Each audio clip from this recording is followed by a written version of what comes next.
Hey folks, this is Dr. Emily Scherning with American Resiliency. We're talking today about personal actions around climate resilience. So we've gone through this topic a little bit before on this channel. In the video, Resilience Planning and Goal Setting, I lay out the strategy my family has used to get our home ready for our future climate based on the principles of repairability, redundancy, and responsive technology. In the live stream, Building Personal Resilience, I shared some of my strategies for the emotional and relational work that's a big part of getting in the right mindset for long-term preparedness and resilience. This video, it's a little different. It's going to be a little more holistically. We're going to talk about 5 things you can do, 5 practical steps to build climate resilience where you are. For every step, we're going to have an example of a really small action that you can take. So the first step you can take is to take a step towards power resilience. So what's your backup power situation? This doesn't mean that you have to immediately go to being able to jump off the grid. I mean, like, think about what would you do if your power went out for 2 or 3 days? With increasing severe weather events, that could happen to you sooner than you think. And well, it's like awesome to fantasize about installing a home solar or wind system that's going to keep your home running totally normally, no matter what. There are a lot of small steps you can take that will increase your comfort and quality of life if you have a utility disruption. Starting from the easiest, least expensive ways to prepare, think about getting some backup batteries. These are some of mine. Backup batteries can be solar, plug-in charge, or both. You can check on them every couple of months to make sure they're charged and that they're not inflating in like an alarming way. That's important.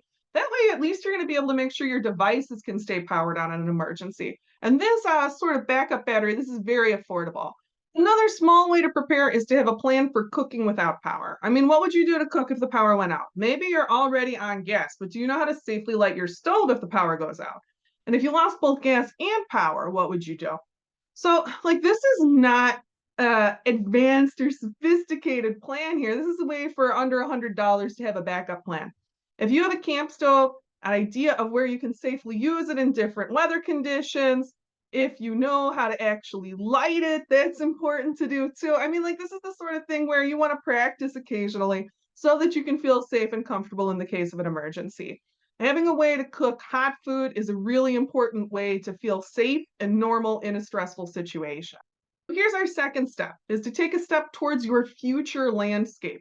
That first step, it was very practical, it was very based in the walls. So let's take a minute, let's look outside.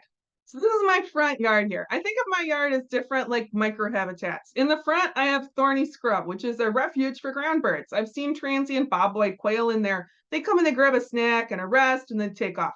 The juniper is huge. I didn't plant it, but as I'm planting more native plants, I wanted to think about how to increase my scrub habitat and provide more food. I put in this little red bud you can see this spring based on the continuing Zone 5, plant hardiness Zone 5 habitat projected for my area. My hope is that this individual is going to be able to persist because it's part of a shaded, damp microhabitat, even though there are longer, hotter summers projected for my region. Planting trees for the future is important. For lots of us, some of the trees of our home regions, they're going to be shifting range. There's potential for new tree varieties to flourish in this habitat. And you can figure out what trees are going to work in your area using the USDA Tree Atlas, which is awesome research. We've talked about this before on the channel, but I love it so much, I'm talking about it again. If you live in pretty much any decent sized city in the eastern United States, if you click on this, you're going to be able to find the right trees for your area. There's also great predictive maps. There's a tutorial on the channel. If you dig around, you'll be able to find it. Second change, it means thinking about the habitats of the future and working to get keystone species in the ground now. I mean, you can see in these pictures what a big deal the tree canopy is for my home heat resilience. That's like a normal sized kitchen table under that tree. That tree is like a major part of my life. But we're going to lose collectively large parts of our forest canopies across the Midwest and the Southeast. We have to get the next generation of trees in the ground now. If we get them in the ground now, we're going to be able to walk under this new canopy when we're old. You know, there's hope if we act now. Everything that we do, every tree that we put in the ground can make a difference. The third step I'm going to talk about is taking a step towards water resilience. With water resilience, you want to get ready on a number of different levels depending on where you are. Some regions, you're experiencing an increased risk of flooding or an increased risk of drought. Here in the Midwest, it's a why not both situation. Think about how to help your family, your home, and your landscape prepare. It can be complex, but we can start with the smallest step. Would you be ready for a 3-day utility disruption? It may be no surprise to you that people drink a lot of water. You kind of want a gallon per person per day if you want to be able to behave in a civilized fashion at all. If you live alone in an urban environment, this is like a $3 to $5 problem you can solve today. Make some closet space, store water in glass or in an appropriate plastic container. I hear number 2 plastic is the best. Don't be like me and cheap out on the containers. A few years ago, I had a water leak in the food storage area. Do not recommend. Building water resilience on a larger scale, there are some reasonably low cost interventions. If you're in an area where it's legal, a rain barrel is a great way to save water coming off of your house. You set it up so that the water comes out of your gutters into a storage container. Most places we're looking at more intense storms, longer time between storms, so this is a good way to average out that rain on your landscape. In a non emergency situation, it's a great way to water your gardens in a more sustainable way. If you want to think about a larger way to keep water on your property, you might a rain garden.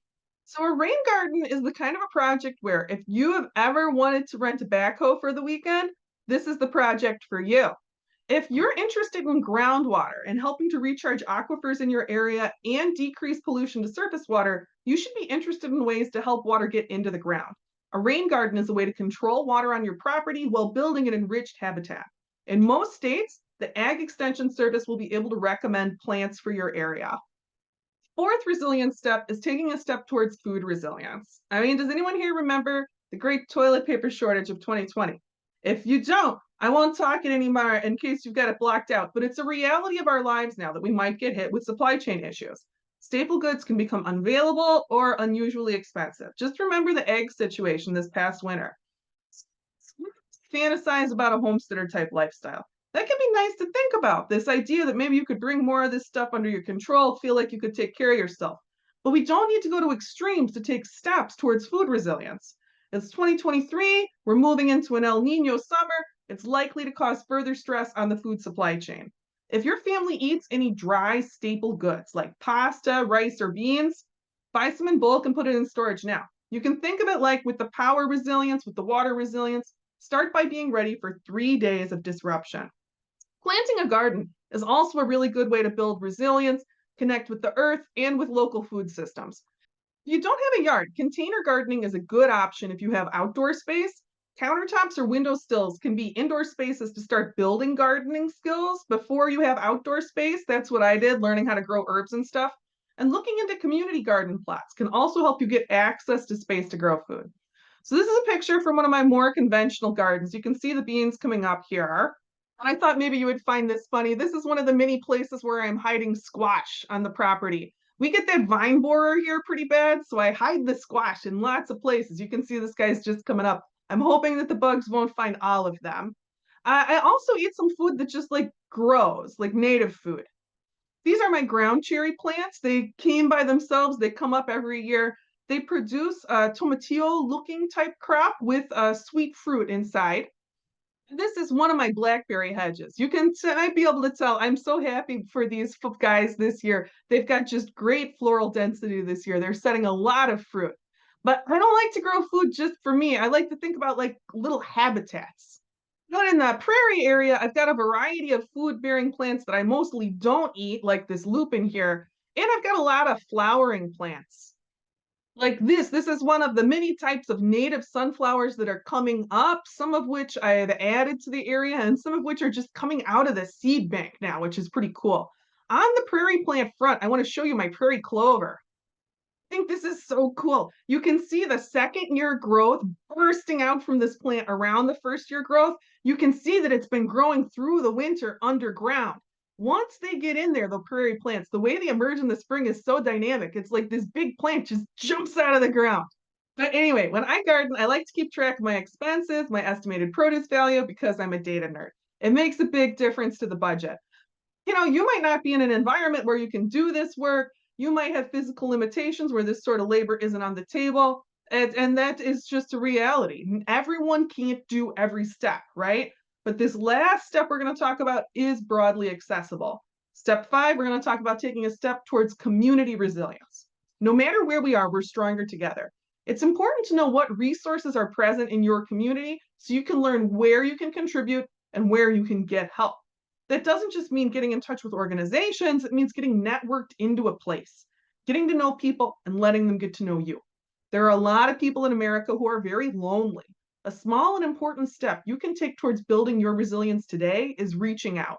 Reach out to one person to maintain your social network and look for one local organization focused on a resilience element you care about, like water quality, habitat preservation, gardening, or housing. A hard time out there on the ground. I'm sure many of you folks watching are feeling impacted by the high cost of food lately. The need in our communities is very high, but we don't need just stuff. We need people to care about how we're doing, right? You want someone to know what's up with you, to think about you if there's a big weather event in your area, to think about you when they need someone with your perspective. So we got to do that for each other. We got to show up. It matters to show up in person, it matters to show up online. Just do what you can and keep reaching out. We all need community. We're going to need it more in the decades to come. And there are plenty of factors in our society that make it easier to be alone and harder to connect with people. But that's up there with the most important resilience work you can do, building those connections. And the changes that are coming, the strongest communities will be the ones that get ready together. To get the message out to our communities, we need to be there for them. Okay. Are you starting from zero? Put it on your calendar and do a step every week. Small steps to build resilience in power, landscape, water, food, and community. When we're talking about climate resilience, we're getting ready for the conditions that are coming, which include, for almost all Americans, more intense storms, more potential for utility and supply chain disruption, and more need for local connection. We can do it. Get yourself and your community into an active stance. Let's get ready.